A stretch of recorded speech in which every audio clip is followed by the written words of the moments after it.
అంబిక కావాలనే లక్ష్మితో గొడవ పడుతూ ఇదంతా నువ్వే వెనకుండి నడిపిస్తున్నావు కదే అని చెప్పి అంటూ ఉంటే, ఎవరు వెనకుండి నడిపిస్తున్నారో నాకు బాగా తెలుసమ్మా, దీని వెనక మీరే ఉన్నారు కదా అని చెప్పి లక్ష్మి అంటూ ఉంటుంది. ఇక దాంతో అంబిక ఏం మాట్లాడుతున్నావే నువ్వు అని చెప్పి అంటూ ఉంటే, అప్పుడు లక్ష్మి ఆ 100 కోట్ల స్కామ్ వెనకుండి మొత్తం చేయించింది మీరేనని నాకు తెలుసమ్మా అని చెప్పి లక్ష్మి అంటూ ఉంటుంది.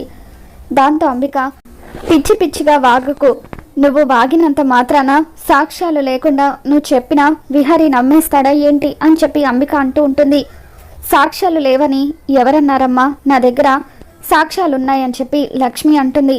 ఏంటా సాక్ష్యం అని అంబిక అడగగానే అప్పుడు లక్ష్మి, యమునమ్మ గారి నగలు దొంగిలించిన అతను ఈ స్కామ్లో ఉన్నాడు, అతనికి మీరు 30 కోట్లు ట్రాన్స్ఫర్ చేశారు, అతని పేరు సిద్ధార్థ్, అతనితో మీరు మాట్లాడడం నేను నా కళ్ళతో చూశాను అని చెప్పి లక్ష్మి అంబికకి చెప్పడంతో ఇక అంబికకు చెమటలు పడుతూ ఉంటాయి.